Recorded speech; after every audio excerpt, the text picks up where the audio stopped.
Bonjour tout le monde, bienvenue à ce nouveau webinaire. Ce matin, on va vous présenter les résultats du baromètre qu'on a mené avec CCLD sur fin d'année, début d'année. Et puis, je suis accompagné de Laure, que vous connaissez, Laure Domingos, qui est directrice marketing chez CCLD. Bonjour Laure. Bonjour Christophe, bonjour à tous et à toutes. Tu vas bien? Oui, très bien, merci. Bon. J'espère que tout le monde aussi. T'es bien bronzé, hein, tu reviens de vacances?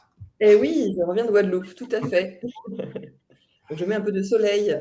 Ouais, ça fait du bien.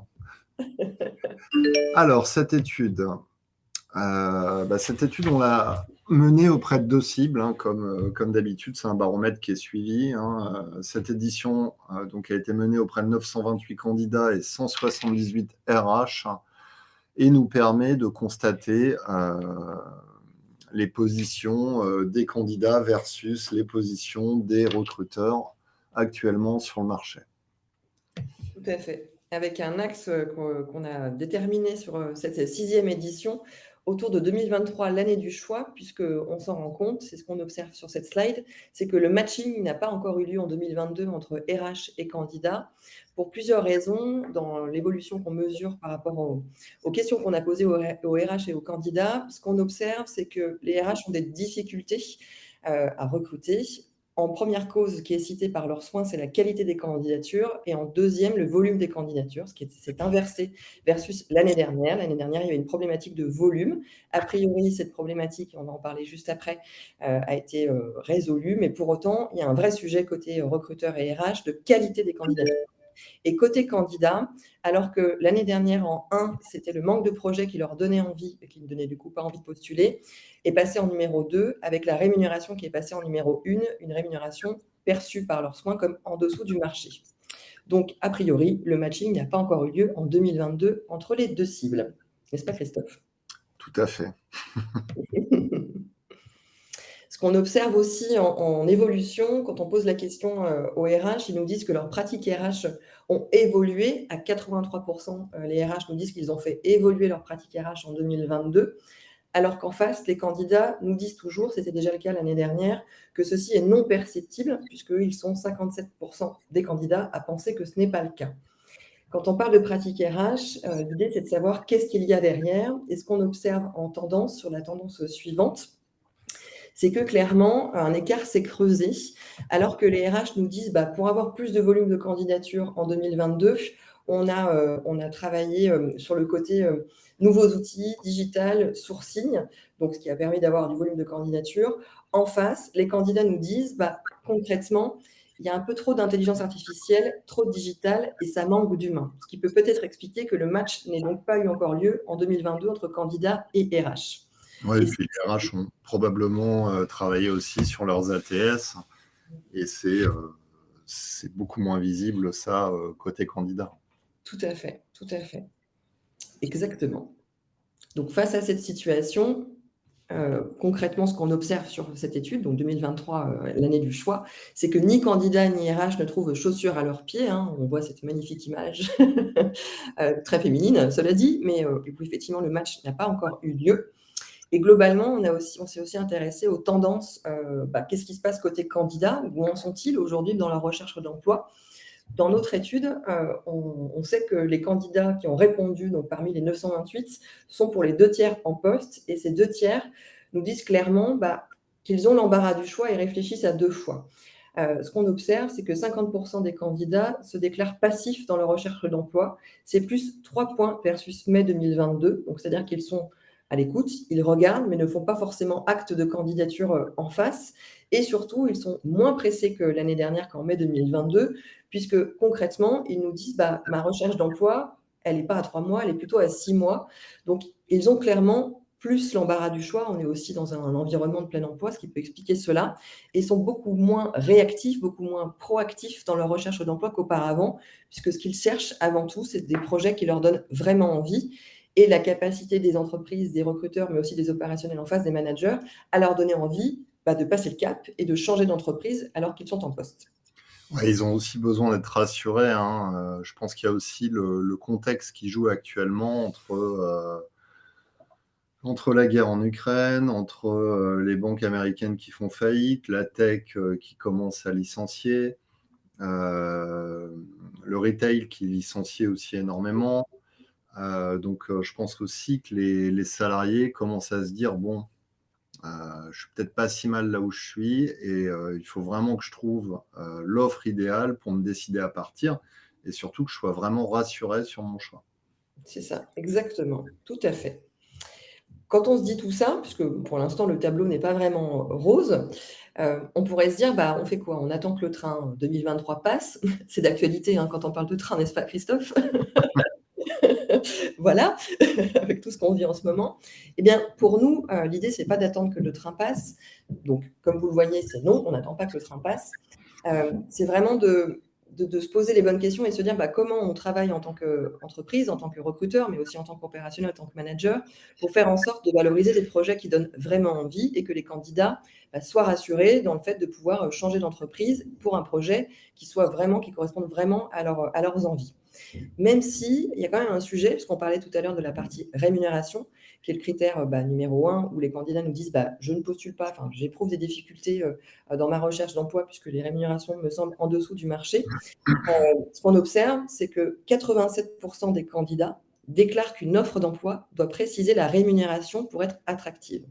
En novembre 2021, ce chiffre était à 79, donc plus 8 points, et en mai 2022, on était à 85. Donc on est sur une progression constante.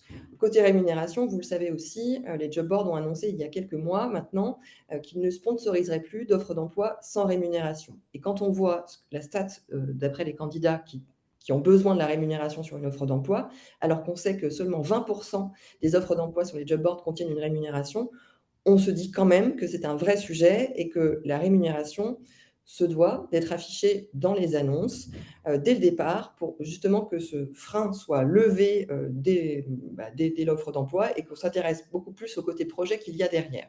Alors, D'autant je vous rassure sur un point, hein, c'était un effet d'annonce des job boards qui réagissait fortement à de nombreux posts, notamment sur les réseaux sociaux et sur LinkedIn, qui mettaient la pression en disant bah, s'il y a pas de salaire, vous n'aurez plus de candidats. Mais dans la pratique, oui, ça a été annoncé il y a 2 ou 3 mois, notamment par Indeed, et dans la pratique, ça n'a pas du tout été mis en œuvre. Mmh. Mais quoi qu'il en soit, le sujet de la rémunération reste quand même un sujet sur le côté attractivité des offres d'emploi. Enfin, les candidats nous le disent. Et que clairement, en tout cas, c'est ma position, l'idée c'est de se dire, bah, voilà, dans la mesure du possible, sans mettre des râteaux, parce que ça sert à rien de mettre des râteaux en termes de rémunération, mais de valoriser la rémunération au moins en première lecture pour que ce qui soit intéressant derrière, ce soit ce qu'on raconte du projet et dans la capacité à écrire des offres d'emploi, ça reste quand même le sujet de valoriser le projet, qui est intéressant. D'autant plus qu'on est dans un système où les RH nous le disent aussi et en fait on le vit, hein, nous aussi, sur la partie cabinet de recrutement côté CCLD, c'est que globalement, sur ces dernières semaines, les RH nous disent bah, qu'on a des refus de propositions d'embauche, des refus de propal à 62 qui sont liés à la rémunération. Et on le vit de plus en plus sur la partie cabinet de recrutement en ce moment, d'où tout l'intérêt pour nos recruteurs, mais aussi pour les entreprises, à vraiment être en capacité de valoriser le projet. C'est pas que l'offre d'emploi, c'est aussi quand on rencontre le candidat, quand on fait la présélection téléphonique, d'être vraiment en capacité de travailler sur ce qu'on appelle la vente de job, mais pas la vente de job pour vendre. L'idée, c'est vraiment d'aller intéresser le candidat sur ce qui compte le plus pour lui, par rapport à ses moteurs au changement. Ouais, alors il y a quand même une tendance qui se dénote et qui est assez logique, c'est que par rapport à ce qu'on a pu constater avant, le salaire reprend une place quand même plus prépondérante dans le choix des candidats. Pourquoi? Parce qu'en 2021-2022, il y a eu effectivement énormément d'offres d'emploi, mais les recruteurs ne se sont pas distingués par le salaire. Et donc les candidats avaient le choix, on va dire, à salaire équivalent. Et comme le marché s'est quand même largement tendu, les entreprises ont de toute façon joué le jeu de la concurrence en augmentant significativement leurs offres de rémunération. Ce qui fait qu'aujourd'hui, on arrive à un marché où on va avoir des postes qui avant, je ne sais pas, je vais prendre un exemple, recruter un gestionnaire paye avant, confirmé, c'était un salaire autour de 35 K annuels. En 2023, on est à 42, 43, 44 K pour ce type de poste.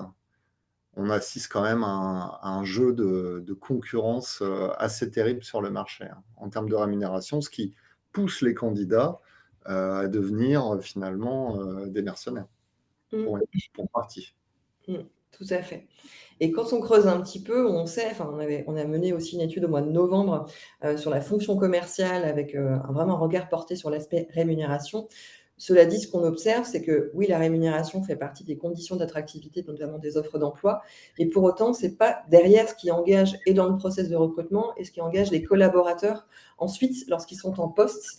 Le sujet de la rémunération est évidemment important, mais pour autant, ce n'est pas le sujet prioritaire de leur engagement derrière. Et donc justement, ce qu'on voulait dire par rapport à ça, c'est que finalement, ce n'est pas qu'une question d'argent. Le système de rémunération et la valorisation de la rémunération est importante dans les offres d'emploi et dans la manière, elle fait partie des premières questions à l'entretien d'ailleurs, et dans la manière de le présenter, mais pour autant, derrière, il faut qu'on arrive, et c'est aussi le discours qu'on avait l'année dernière, tous les deux avec Christophe, c'est vraiment de travailler sur la notion de projet qui donne envie et de ne pas s'arrêter qu'à la question d'argent, puisque en fait, on a aussi observé dans l'étude, qui est la slide d'après, que les candidats se posent des questions et que les facteurs du fait qu'ils se posent des questions ont évolué versus mai 2022. Ils nous disent: je suis en poste et j'ai envie de changement pour 4 principales raisons. La première raison, c'est le fait que je ne me sens pas reconnue ou considérée suffisamment à ma juste valeur et en lien avec mes valeurs auxquelles je crois. Ça fait toujours partie des premiers sujets qui font dire oui aux candidats au sein de l'entreprise dans laquelle je suis. En 2, c'est la prise de conscience personnelle qui est en hausse. Ce système n'apparaissait qu'en 10e position l'année dernière. Alors, prise de conscience personnelle, ça veut dire quoi? Non, c'est pas aller élever des chèvres dans le Larzac, quoique on pourrait y aller. C'est plutôt de se dire: j'ai pris conscience que j'ai besoin, moi, en tant que personne, en tant qu'individu, d'être utile, d'apporter ma contribution au monde et à la société, plus largement que simplement le poste dans mon entreprise. En fait, je prends conscience que j'ai besoin de sens, et on y reviendra juste après avec Christophe sur la notion de sens et de génération. Et ce système, enfin cette volonté est vraiment un phénomène qui s'est accentué depuis 1 an. En 3, c'est le management. Le management était en 2e position en mai 2022. On sait aussi que le management, c'est une première cause de départ, généralement dans les entreprises. Donc, on se pose des questions quand on est talent, candidat, collaborateur en poste et qu'on veut changer d'emploi, en disant: bah voilà, le management ne me reconnaît pas forcément, ou je me sens pas en adéquation avec les valeurs portées, ou tout simplement, j'ai pas suffisamment de communication avec mon manager. Et je fais une petite parenthèse, c'est un peu bon dos le côté management puisque depuis le Covid, hein, les managers ont été bien, bien mis en avant et particulièrement bien troublés par tout ce qui s'est passé puisqu'il a fallu revoir ces modes de management, etc. En 4e situation, en 4e élément qui font poser des questions aux candidats, c'est le besoin d'un vrai projet. On vous l'a dit tout à l'heure, cette question de projet qui donne envie était en numéro 1 l'année dernière, c'est passé en numéro 2. Et quand on dit besoin d'un vrai projet, ça rejoint un peu la prise de conscience personnelle en se disant: bah, clairement, aujourd'hui, je ne me sens pas particulièrement dans une contribution, dans une utilité au monde, avec un projet qui me correspond vraiment fondamentalement par rapport à ce que je crois, ce que j'ai envie de vivre et ce que j'ai envie de partager. Donc ces 4 raisons sont quand même importantes à prendre en compte et une petite astuce que je vous livre ici, ça peut permettre aussi dans les offres d'emploi de les retravailler en pensant à ce système-là, en se disant: bah, finalement pour parler de projet, on peut aussi valoriser dans les raisons de rejoindre l'entreprise le côté managérial avec une forte implication des managers, un accompagnement des managers, avec le sujet que les collaborateurs sont au centre des décisions. Enfin, on peut imaginer beaucoup de choses, beaucoup de wording qui permettent de mettre en avant ce côté qui vraiment pose des questions au côté candidat. Est-ce que tu as des choses à rajouter, Christophe, par rapport à ça? Non, mais par rapport à ce qu'on disait sur la REM, tout à l'heure, je disais la rémunération finit par créer des mercenaires et ça rejoint un peu ça. Un mercenaire restera pas dans l'entreprise. Il va venir pour un salaire et si 6 mois après, il trouve un meilleur salaire, il partira. Donc effectivement, il y a d'un côté l'aspect rémunération qui génère une attractivité à court terme, mais qui ne génère aucun engagement. Mmh. Et puis ces 4 dimensions qui, elles, sont les fondamentaux de l'engagement du collaborateur, qui font qu'il va rester ou qu'il ou elle vont quitter l'entreprise. Mmh. Après, pour revenir sur le management, tu as dit, bon, on a vu les managers pendant le Covid, etc. Moi, je pense que le rôle de manager, il est toujours autant, voire plus complexe aujourd'hui, parce qu'aujourd'hui, toutes les entreprises sont en train de remodéliser leur mode de travail avec du télétravail, avec de l'hybride. Mmh. Et ça, c'est un sacré challenge pour le management de réussir à encadrer des équipes, entre guillemets, plus ou moins mixtes. Mmh. C'est clair et à s'adapter aussi en tant que manager à, comme tu dis, à ce système, hybride et aussi, entre guillemets, «au changement structurel que vit la notre société». Enfin, on va en parler juste après sur le côté sens. Enfin, quand on est manager aujourd'hui, c'est peut-être pas forcément la même chose qu'il y a encore, 3-4 ans. Ça nécessite beaucoup plus d'adaptation vis-à-vis des interlocuteurs, vis-à-vis de ses équipes, beaucoup plus d'écoute, de présence. Donc c'est pas simple effectivement à mixer, surtout sur des modes présentiels, distanciels comme tu l'expliquais, juste auparavant. Tout à fait.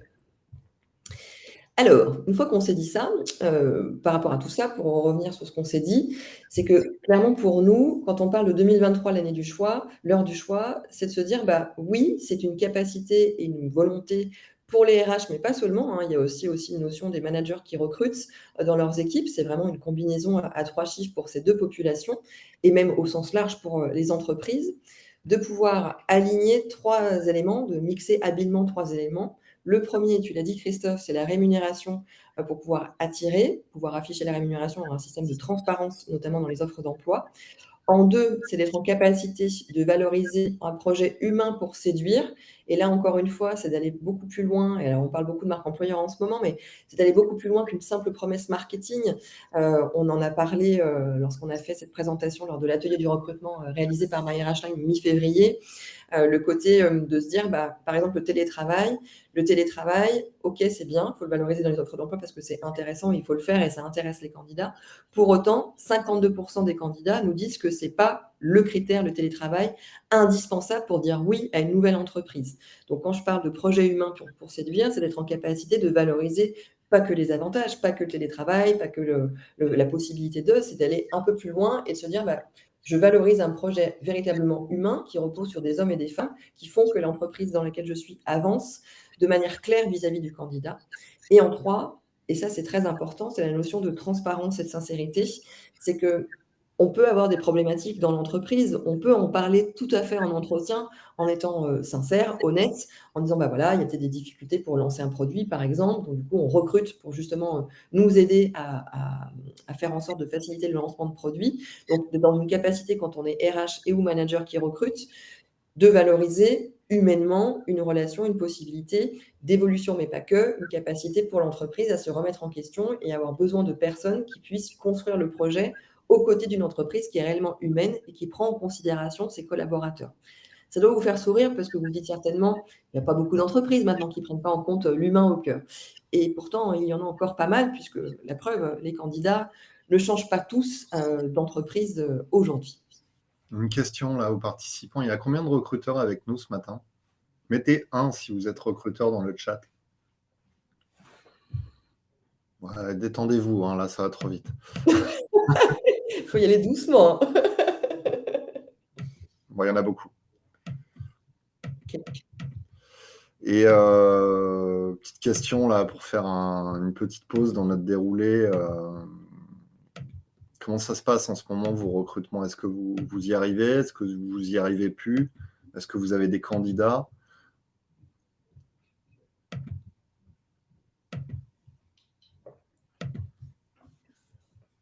Très tendu, pénurie de candidats, Mmh. candidature de mauvaise qualité. En moyenne, par campagne de recrutement, vous diriez que vous avez, combien de CV qualifiés aujourd'hui? Difficile. Beaucoup de no-show, oui. 2-3, 10 des CV, les candidats décident. Donc on est clairement dans ce qu'on est en train de se dire. Les candidats décident.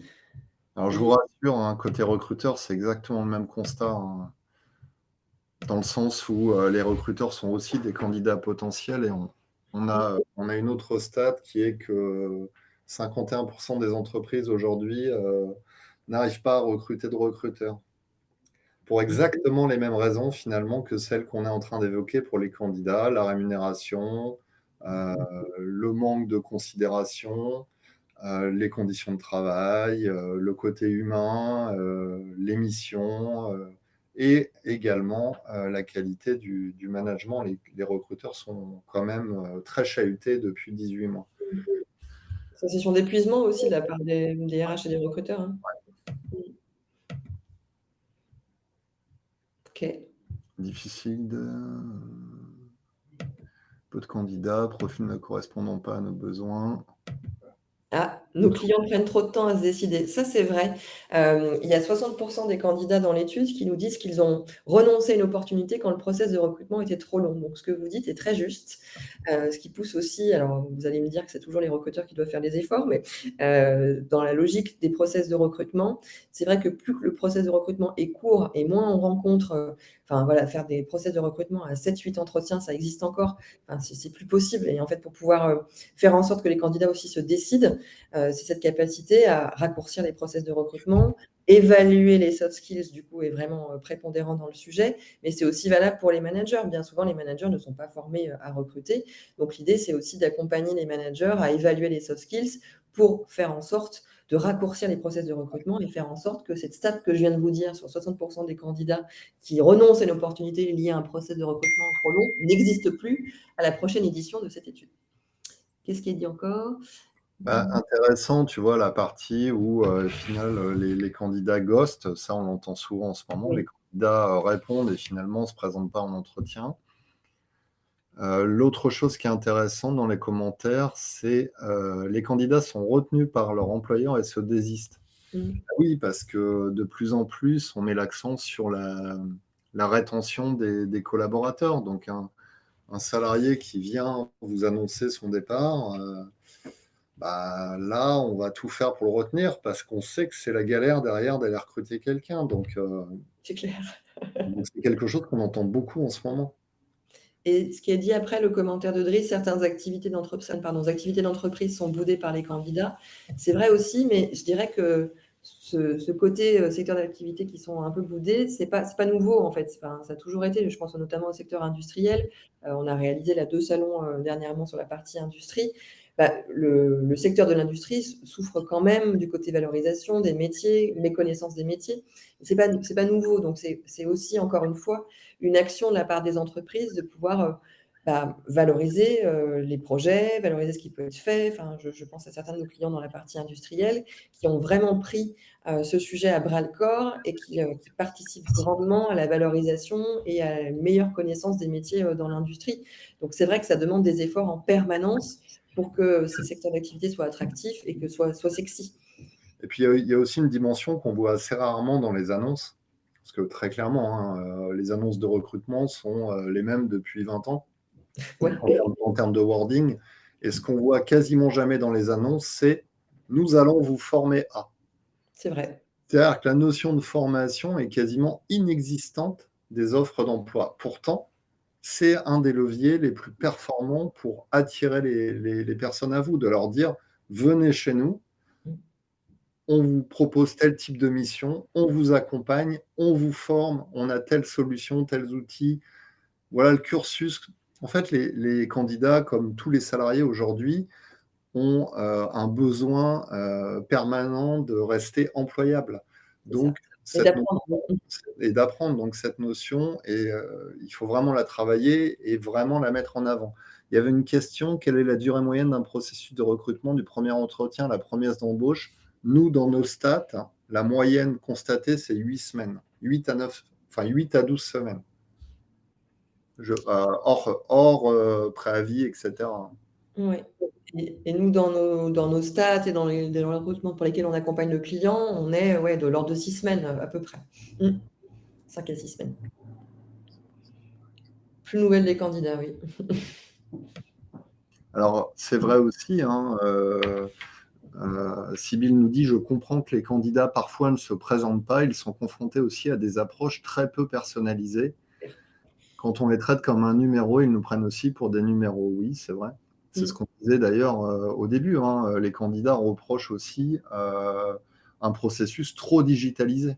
C'est ça. Donc qui dit digitalisé dit industrialisé et donc avec très peu de personnalisation. Et d'interaction, humaine, hein, c'est vraiment ça le sujet, quand on parlait tout à l'heure de l'heure du choix en 2023, c'est ça, c'est de placer systématiquement l'humain au cœur de l'approche, que ce soit, rien que dans un message, sur, LinkedIn qu'on adresse à un candidat, c'est prendre le temps de consulter, son profil pour pouvoir aller travailler un message qui s'adapte vraiment à ses besoins et à ses envies. Alors vous me direz, c'est pas toujours simple, mais en tout cas de faire l'effort, ça permet quand même, d'attirer l'attention des candidats et de se dire: «Bah, cette personne m'a vraiment prise en considération». On revenait sur cette histoire de changement dont on parlait tout à l'heure. Manque de considération et de reconnaissance, c'est le numéro 1. Donc si on s'attache à personnaliser, comme tu le dis Christophe, à humaniser rien que la prise de contact, déjà je pense que les résultats peuvent être un peu différents. Ouais. Alors Laura, non, je ne crois pas que le ghosting soit lié à un âge, hein. Moi, j'entends ça de la bouche des recruteurs tous les jours et ça concerne des candidats de tout âge. J'allais même dire voir des candidats, plutôt, seniors, en fait. Mmh.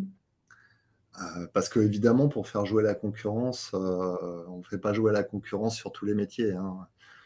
Les candidats qui font jouer la concurrence sont des candidats qui sont déjà un peu capés avec une expérience, hein, bien souvent et souvent, c'est eux qui ghostent, hein. Donc des profils auxquels on ne s'attend pas, je sais pas, un profil, commercial de, 40 ans, qui arrive en bout de process et finalement qui se présentera pas à l'entretien final. Parce que, on l'a dit, en fait, le process est trop long. Mmh.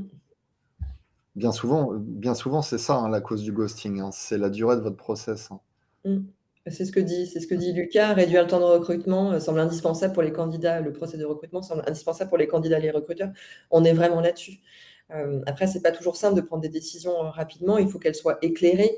Donc c'est pour ça que je parlais tout à l'heure d'une évaluation des comportements observables et des soft skills. Elle est prépondérante. C'est pas juste du marketing, encore une fois, c'est de pouvoir évaluer à juste titre des compétences, comportementales permet d'accélérer à la durée des process de recrutement et d'accompagner les managers dans ce système-là, permet vraiment d'avoir des résultats beaucoup plus positifs et sans doute d'éviter du ghosting. Après, ce qui est sûr, c'est que la réactivité, elle est ultra importante, enfin, dès qu'une candidature est postée, c'est limite, il ne faudrait pas répondre tout de suite pour déjà enclencher dès le début du process de recrutement une réactivité, une réaction et éviter peut-être le ghosting. Alors, Joséphine dit: «Manque d'honnêteté des candidats sur les raisons de leur Ah, désistement». mmh. Ouais, mais est-ce que les recruteurs sont toujours honnêtes sur les raisons de leur refus de candidature? À un moment donné, il faut aussi être droit dans ses bottes. Enfin, moi, je le dis, je suis pas recruteur, mais je pense que ça, je dirais que c'est humain, en fait, hein. Est-ce aussi l'effet de recrutement à distance qui déshumanise les interactions? C'est clair. Je sais pas si les visios déshumanisent, Ah, la relation. Moi, je fais beaucoup d'entretiens en visio et honnêtement, j'y vois pas de contraintes particulières. Au contraire, ça permet d'aller plus vite et ensuite, ça me permet de faire un entretien de qualification qui est beaucoup plus rapide. Je préfère faire une vision qu'un coup de fil parce que la visio, je la trouve plus humaine qu'un coup de téléphone. Moi, c'est à titre perso, hein, quand je recrute, mais je pense pas que ce soit la visio en soi qui, déshumanise, les interactions. Non, c'est le manque de visio, d'appels, qui déshumanise. une relation suivie, oui, c'est exactement ça. Mmh.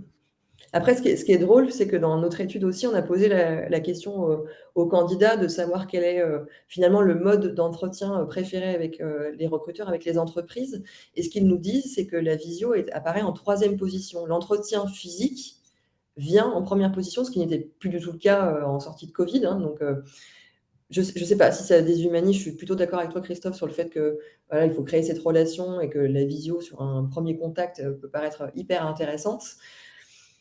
Voilà, à voir après, aujourd'hui sur notre partie cabinet de recrutement notamment, on a quand même plus trop d'entretiens en physique, hein.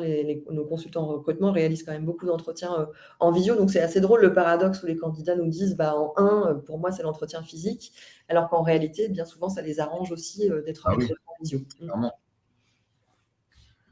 En tant que nouvelle génération, je peux constater que j'accordais une importance particulière au manque d'infos sur l'annonce, ainsi que le manque de réponses rapides de la part de recruteurs avec qui j'étais en contact. Mmh. Ah ça. Quel est le second mode préféré? Tu dit quoi? Téléphonique. Téléphonique. Ouais. OK. Physique, téléphonique, visio.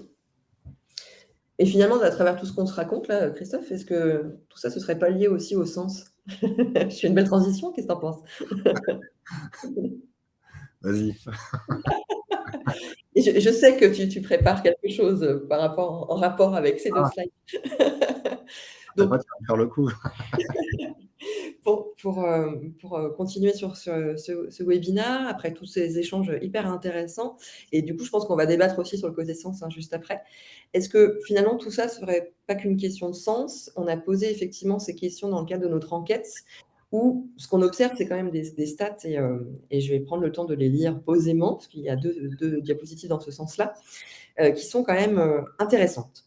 72 des talents en poste envisagent de quitter leur travail actuel pour un nouveau qui ait plus de sens. OK. 78 des candidats à qui on a posé la question pensent que leur vie personnelle est plus importante que le travail. Waouh! Si c'est pas l'expression ça de l'équilibre vie pro, vie perso, qui est un des premiers sujets. Ça, c'est la première stat et les 2 autres stats, on se réserve le côté générationnel juste après. Les deux autres stats, c'est 34 déclarent être fiers d'être dans leur entreprise. Waouh, sentiment de fierté, d'appartenance paraît quand même pas très élevé et 55 et je dirais que c'est ça la stat la plus intéressante, pensent que le travail doit s'adapter à eux. Alors Donc avant d'avancer, on va demander, oui, aux participants ce qu'ils en pensent parce que les 55 c'est une moyenne et là, on l'a analysé, en fonction des tranches d'âge, moins de 35, de 35 à 45, c'est ça? À ouais, c'est 50? ça. C'est ça. Alors, à votre avis, heu, les moins de 35 seraient dans quel pourcentage? Plutôt, je sais pas, 25, 50, 85 à penser ça? Céline nous dit 100, Moins de soix 35 ans, 100. Waouh! 70 pour Julie, 85, 70, plus fort chez les jeunes. OK, et les plus de 35 à votre avis? Comme tu prépares la slide d'après, c'est trop fort. Alors les plus de 35, vous là, vous êtes sur quoi là? Naïma, 90, c'est quoi? Alors supérieur 55, 0 50 35 les plus de 35. OK, bah, vous êtes pas trop mauvais. Oui, ça va. Mais peut-être ont-ils vu la présentation avant, non? Peut-être. OK, alors c'est la ligne du bas, hein, dont on parlait, hein. Le travail doit s'adapter à moi, hein. Il y avait 4 questions. Première question: «Quitter mon travail actuel pour un nouveau qui a plus de sens». Alors là, finalement, les moins de 35, bon, on n'est pas loin de 1 sur 2, mais on se rend compte que les plus de 35, on on a les 3/4 des personnes qui se disent: «Oui, je suis prêt à quitter mon job pour un job qui a plus de sens». Ce qui est assez logique parce on peut supposer que, l'âge avançant, la maturité professionnelle, bah, finalement, on sait mieux ce qu'on a envie de faire et surtout ce qu'on n'a plus envie de faire. Le travail est plus important que ma vie perso, bah, ça, c'est assez significatif. Alors, c'est assez équilibré, hein, de 18 à 45 ans, et puis ça diminue, au-delà de 45. Mais je pense que si on avait posé la question il y a 10 ans, Mmh. on aurait quasiment eu l'inverse, en fait. Ouais. Donc là, ça, c'est clairement un effet covid, prise de conscience. Après moi, je suis pas tellement sûr que ce soit une prise de conscience. Je pense qu'aujourd'hui, les gens ont le droit d'être honnêtes, en fait, tout Mmh. simplement. Ils ont le C'est droit de dire les choses et qu'il y a quelques années, on n'avait pas le droit de le dire. mmh. Ça faisait mauvais genre de dire, moi, je privilégiais mon côté perso, on me passait pour une feignasse et mais c'est exactement ça, hein. Je pense que les mentalités ont quand même, évolué, Mmh. même si, je sais que dans beaucoup d'entreprises, heu, ça marche encore à reculons. Mmh. Je suis fier d'être dans mon entreprise. Voilà, on l'a vu, c'est assez, Mmh. 21% pour les 18-35 et puis 36-38% pour les plus de 35. Bon, là, on est clairement sur l'engagement. Mmh. Je trouve que c'est pas si mal, ça fait, on va dire, un tiers des collaborateurs qui sont engagés, c'est une moyenne qui est plutôt, classique dans les entreprises. On ne peut pas avoir des collaborateurs qui sont, tous engagés dans le projet. C'est pas faux. Mmh. Un tiers et puis, en plus, il y a quand même quelque chose qui est assez marrant, c'est que toutes les entreprises se battent pour que les collaborateurs soient engagés C'est clair. et en fait, ce qui est drôle, c'est que les collaborateurs qui partent de l'entreprise, les premiers en général, c'est les collaborateurs engagés. Parce que le défaut, en fait, d'être engagé, c'est qu'on connaît parfaitement, on sait parfaitement ce qu'on a envie de faire, ce qu'on aime, son projet professionnel. On est très conscient de ses capacités et donc, en général, les profils engagés sont ceux qui partent en premier, qui Mmh. quittent l'entreprise en premier et au final, qui ont la durée de vie dans l'entreprise la plus courte. Donc, c'est très paradoxal. Mmh.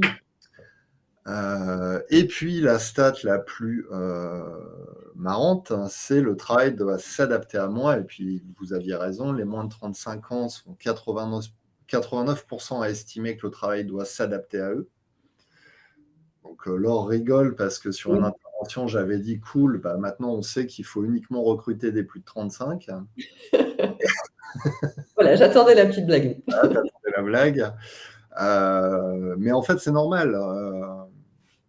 C'est normal parce qu'en fait, c'est une question de génération, d'accès à l'information, à l'actualité, aux médias, aux réseaux sociaux. Les 18-35 ans sont noyés d'informations au quotidien. Ils n'ont pas du tout les mêmes habitudes de consommation que les personnes de plus de 35 ans en termes d'actualité.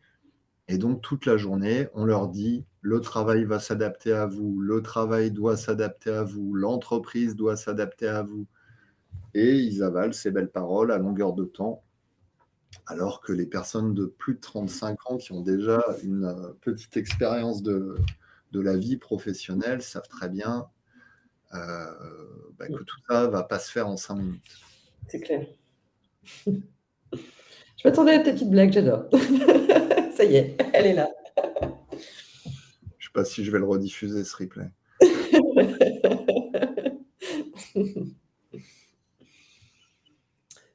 Est-ce que vous, puisqu'on est entre nous là, sur les candidats de moins de 35 ans, vous avez des petites anecdotes un peu marrantes à nous raconter sur des objections que les candidats ont pu faire ou des demandes particulières ou qui vous ont surprise en fait?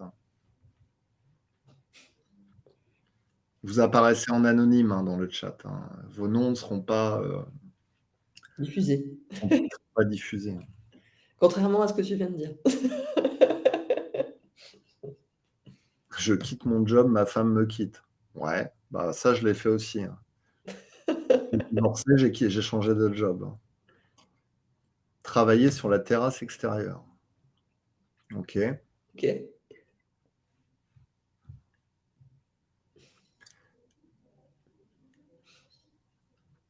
Arnaud nous dit: «J'ai du mal à croire que le 21%, sur le 21%, le travail est plus important que ma vie perso dès 18-35». Pourquoi? Qu'est-ce qui vous choque là-dedans? Vous pensez que les moins de 35 ans, accordent plus d'importance que ça à leur vie professionnelle? Après, ça peut aussi s'expliquer par le côté, début de carrière. On rentre dans la vie active et du coup, bah, on se dit qu'on doit faire nos preuves, qu'il faut, peut-être, travailler plus pour pouvoir avancer. Enfin, il y a peut-être ces Ouais, sujets-là. après, il y avait aussi une stat sur les jeunes diplômés. Je crois que c'était 72% des jeunes diplômés qui sont terrifiés par l'entrée dans la vie active et qui ont peur du monde de l'entreprise. Mmh. Et donc, à partir du moment où tu démarres en ayant peur du monde de l'entreprise, ça ne me choque pas que... Enfin, cette stat ne me choque pas, en fait. Quand ils discutent l'horaire de l'entretien ou la date parce ils ont un cours de sport. C'est exceptionnel ça. Ouais, bah, OK. Là, là, Stéphanie, je pense que c'est à vous de les ghoster, hein. Waouh! Je ne peux pas venir à une session de team building car je dois sortir mon chien le matin à 8h30 et pas avant. Je ne pourrais donc pas partir plus tôt de chez moi. C'est exceptionnel quand même. Ouais, celle-là, elle est pas mal.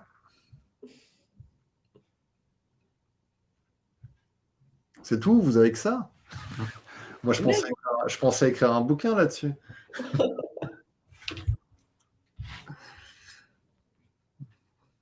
Ouais, ça a l'air d'être tout, hein. Et toi, Laure, t'en as pas une ou deux à nous raconter?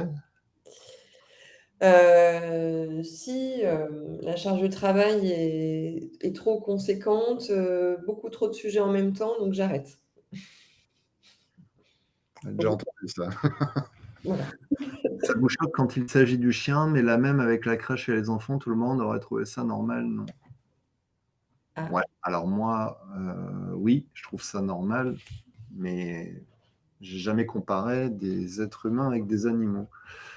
Venir au bureau 2 fois par semaine, le reste en télétravail avec 20 minutes de transport, c'est trop. Bah oui, mais ça, c'est l'ère actuelle où les médias disent tout le monde est en télétravail, alors qu'en fait, par rapport à ça, c'est même assez drôle. Petite anecdote, entre télétravail, semaine de 4 jours, etc.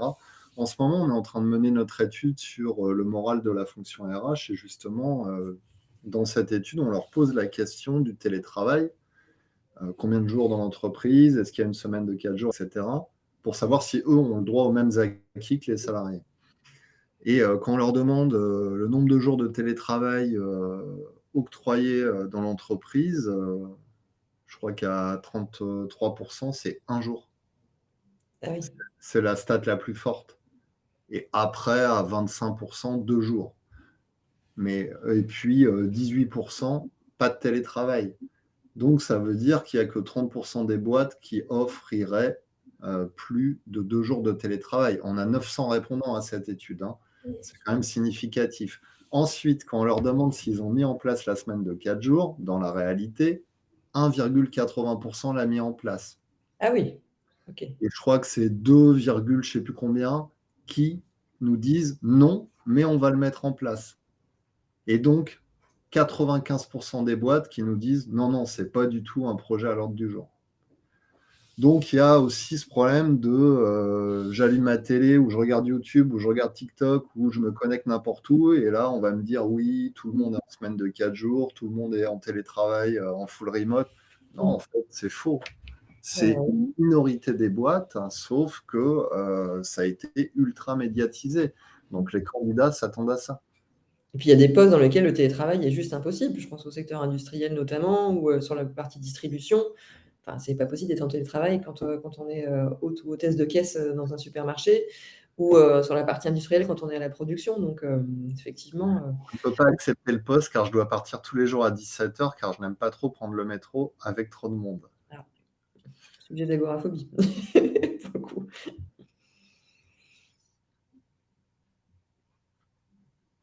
Ouais.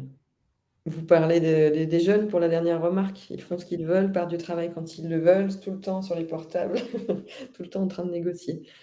Un candidat ne sait pas venir au bureau les 2 jours semaine obligatoire car sa fille qui se réveille à 6h préfère se rendormir jusqu'à 9h et donc il la conduit à la crèche seulement après. Mmh. OK.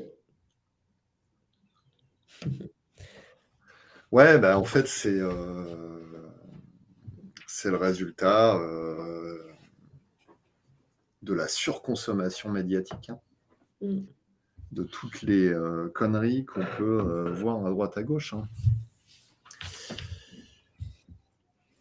Mais je pense, alors moi c'est ma conviction, et puis de toute façon dans le marché du recrutement, c'est toujours pareil. Il y a des périodes de plus ou moins plein emploi, où c'est compliqué de recruter. Ensuite, il y a des périodes où le chômage repart à la hausse. Et là, ça devient plus facile, mais Laure me dira, bah oui, mais on n'a plus de clients.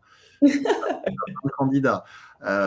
Et donc là, je pense que les années 2021-2022 vont commencer la tendance où le candidat est roi, fait ce qu'il veut.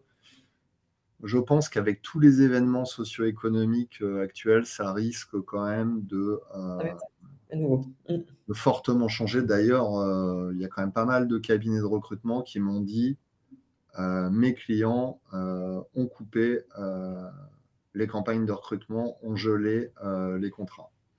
Donc, ça, je commence aussi pas mal à l'entendre. Donc, ça veut dire qu'il y a aussi une certaine prudence aujourd'hui des entreprises, parce que fin 2022, on annonçait un premier trimestre 2023 comme étant celui où il y aurait le plus d'offres d'emploi en France. Mmh. Et en réalité, il y a beaucoup d'entreprises qui font machine arrière. Donc, ça va se tendre pour les candidats dans les mois à venir. Mmh. Donc, toutes ces petites remarques, je pense qu'ils vont vite apprendre à les corriger. Mais pour autant, je reste convaincue que, le sujet de la transformation profonde du monde du travail et de l'entreprise restera toujours d'actualité quoi qu'il en soit, que ce soit sur les périodes de chômage ou plein emploi comme tu dis. Ça veut dire quand même que le mouvement de fond qui s'est instauré depuis le Covid, de travailler sur des entreprises plus humaines, travailler sur les missions, les raisons d'être, de valoriser les projets qui donnent envie, pour autant, c'est une tendance de fond qui, pour moi, doit perdurer, dans cette logique, de toujours replacer l'humain au cœur, en fait. Oui, alors c'est ce que dit Joséphine, hein, le souhait de plus de flexibilité. Parce qu'en fait, c'est ça le sujet depuis 2020, c'est la flexibilité. Permettre aux collaborateurs d'avoir une expérience du travail quasiment presque individualisée, en lui proposant plusieurs options. Tu vois, on parlait du télétravail. Le télétravail, ça devrait être une option. Ça ne devrait pas être tout blanc ou tout noir. On devrait dire aux collaborateurs, vous avez potentiellement le choix de tant de jours de télétravail, mais ce n'est pas une obligation. Aujourd'hui, Mmh. ce n'est pas ce que font les entreprises. Aujourd'hui, c'est de dire aux gens, bah voilà, c'est 2 jours par semaine. Et ce n'est pas négociable. Il y a des gens qui n'aiment pas ça, par C'est exemple. ça. Bah oui, Donc, c'est la clair. vraie question, c'est la flexibilité. Mmh.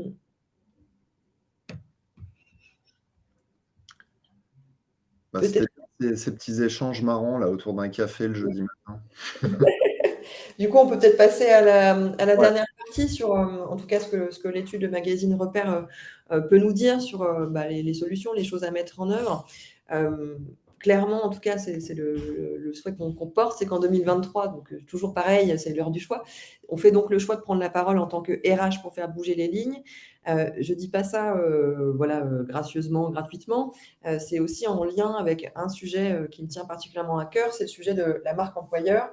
Notamment, quand on dit prendre plus la parole en tant que RH, ce qu'on observe, puisqu'on accompagne aussi sur la partie CCLD, la partie marque employeur pour les entreprises, ce qu'on a observé, on a posé cette question, c'est que 33% seulement des RH sont décideurs dans leur entreprise en matière de marque employeur.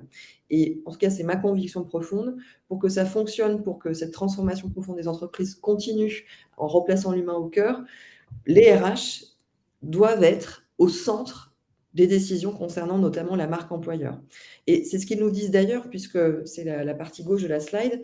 En 1, ils nous disent que la marque employeur est un sujet, puisque c'est une top 1 priorité RH, et qu'il faut pour eux travailler au-delà de la promesse. On parlait du télétravail tout à l'heure, et c'est vrai ce que tu dis Christophe, sur le côté flexibilité, il faut aller plus loin que la promesse marketing en disant, comme tu dis: «Oui super, on a du télétravail». Non, c'est même dans les offres d'emploi, dans la manière dont on valorise sa marque employeur sur les réseaux sociaux ou même sur son site carrière, c'est d'être en capacité de parler individuellement, de manière personnifiée, à chacun des candidats auxquels on veut s'adresser, en parlant notamment de flexibilité, comme tu dis, je trouve que c'est un très bon axe.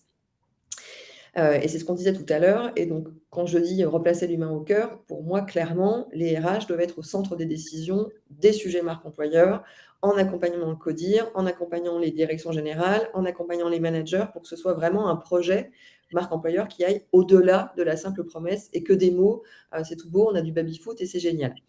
Alors, En au-delà d'un accompagnant, la marque employeur, en fait, c'est une cellule, c'est presque un projet à mener. c'est clair. Bah, de toute façon, ça doit être mené avec toutes les parties prenantes de la fonction RH, ça doit être mené avec le CODIR, ça doit être mené avec des managers référents, ça doit être mené avec certains collaborateurs ambassadeurs, C'est un Tout vrai à fait. projet d'entreprise. Hier, je lisais sur LinkedIn un post de, Laura Pedro, qui disait, «Oui, la marque employeur, c'est n'importe quoi. J'ai des recruteurs qui me disent: "On vient de leur confier la marque employeur"». Mais en fait, le recruteur, c'est pas son métier, en fait. Mmh. Le recruteur, oui, il contribue à la marque employeur parce qu'il est un peu, il est mis en avant face au marché, mais c'est pas à lui de définir, tout seul dans son coin, une stratégie de marque employeur. Ça implique tous les acteurs de l'entreprise.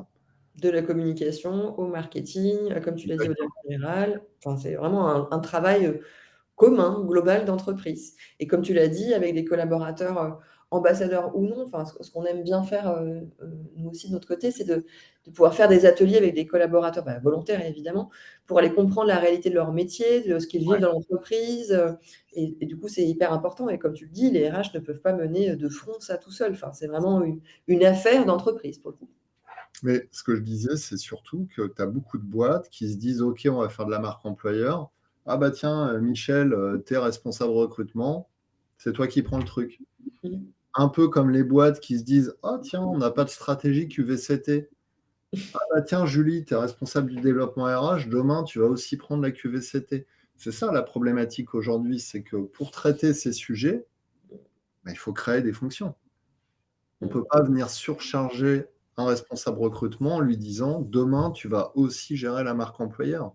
Non, tu vas contribuer, OK, mais il faut vraiment créer une cellule avec, un pilote, dédié à ça. C'est clair. En 2, on en parlait tout à l'heure dans les sujets, donc il y a, le process de recrutement qui doit être, adapté, court, personnifié, humanisé et on en parlait tout à l'heure, il y a aussi la notion d'évaluation des soft skills. En fait, ce qu'on observe dans l'étude, on a posé, comme l'année dernière, la question aux RH et aux candidats: «De quelle manière sentez-vous que vous êtes évalués?» Les candidats nous disent: «Bah, en 1, c'est mon CV, en 2, c'est mon expérience, en 3, c'est ma formation». Côté RH, ils nous disent: «Bah, nous, on évalue en fonction des soft skills». Donc, ce qu'on observe, c'est qu'il y a toujours cet écart de perception entre les candidats qui se disent: «Bah, on est évalué que sur notre CV», alors qu'il y avait une ère de recrutement sans CV, il n'y a pas si longtemps. Et en Ouais. face, les RH nous disent: «Bah non, j'évalue pardon, que sur la partie soft skills». Et en face, les recruteurs nous citent par exemple des outils d'aide à la décision comme des tests psychométriques ou des tests de personnalité en disant: «Bah oui, c'est sûr, ça va aider à l'évaluation», sauf que c'est le dernier outil utilisé dans leur liste. Pareil côté référentiel de compétences, voilà, il y a quand même moins d'une entreprise sur 2 qui déclare disposer d'un référentiel de compétences à jour, utilisable et maîtrisé par toute l'entreprise. Donc le sujet de l'évaluation de la compétence des soft skills et du process de recrutement raccourci est vraiment clé sur cette année 2023 pour diminuer le ghosting, favoriser l'engagement, des candidats et des collaborateurs ensuite et embarquer la fonction aussi managériale aux côtés des RH pour évaluer à juste titre, pardon, les soft skills qui sont, bah, prédictives et qui fonctionnent sur, le marché de demain. Et il y a aussi une notion d'assessment, enfin la logique d'assessment center. Dans la dernière, journée qu'on a fait avec My RH Line, mi-février, Céline Labonne, chez Act for Skills avait, réalisé des mises en situation directement avec, les recruteurs pour réaliser des assessment centers. Ce qu'on observe, c'est que les candidats nous disent: «Bah, l'assessment center dans sa vraie version, c'est-à-dire mise en situation, test de personnalité, entretien individuel, permet d'être évalué à sa juste compétence et de valoriser ses soft skills». Donc il y a un sentiment, de valorisation qui est fort. Donc l'assessment center peut être aussi une des voies royales pour pouvoir, bien recruter, mieux recruter en se basant sur les soft skills. En Super. 3, on en parlait, tout à l'heure sur la notion d'engagement, tu en parlais Christophe tout à l'heure sur cette logique de en tant qu'individu, on a besoin d'apprendre, de chaque jour apprendre un peu plus pour pouvoir se construire et donc de relier le développement de ses compétences au plaisir et au sens qu'on trouve dans le travail. Ce qu'on observe, c'est que dans notre étude, les RH nous disent: «Bah, oui, à 90 on a mis en place des éléments concrets pour pouvoir, travailler l'engagement, chez nos collaborateurs. Par contre, les candidats, enfin les collaborateurs qui sont en poste nous disent: «Bah, concrètement, à part la formation, je ne vois pas ce qui a été mis en place, côté engagement». Donc en tout cas, dans ce qu'on se dit et notamment dans cette étude, notre position, c'est de se dire: «Bah, l'heure du choix, elle est celle-ci». C'est comme sur la marque employeur finalement, c'est d'aller à l'écoute des vrais besoins, et de se focuser sur le management, aussi qui est un élément clé pour les candidats qui décident de changer d'entreprise, pour aller vraiment à l'écoute des collaborateurs, connaître leurs vrais besoins. Et encore une fois, les RH ne peuvent pas être seuls. En fait, on ne peut pas dire à quelqu'un, un RH, bah, tu vas prendre toute la partie engagement dans l'entreprise. Enfin, il faut que ce soit un projet beaucoup plus global dans l'entreprise. Et clairement, ce qu'ils nous disent les candidats en poste, enfin, et les collaborateurs qui sont en poste, ils nous disent, bah, notre besoin numéro 1, c'est ce que tu disais Christophe, c'est vraiment la formation, le développement de nos compétences. Et peut-être qu'il y a un sujet et un enjeu très fort à valoriser dans les offres d'emploi, comme tu le disais, à travailler au quotidien sur des plans de formation qui soient vraiment adaptés aux besoins des candidats et des collaborateurs pour pouvoir résolument engager. Ouais. Alors, avant de conclure, je vais vous mettre le lien de l'étude. Tu sais qu'on a un petit QR code sympathique avec le lien direct. Ah, oui, c'est bon. Oui, qui est juste là. J'avais oublié ça. Donc en haut à gauche, vous avez un QR code avec justement le lien direct, sans téléchargement parce qu'on est sympa, parce que vous êtes là avec nous depuis une petite heure maintenant, de notre magazine Repères, donc en collaboration MyRHline et CCLD, auprès de 928 candidats et 178 RH. Donc c'est un accès direct, juste pour vous, parce qu'on est comme ça, on aime faire des cadeaux. Et puis le deuxième cadeau, c'est de nous suivre sur LinkedIn. Bah voilà, j'attendais que tu le dises en tant qu'influenceur marquant sur la planète LinkedIn.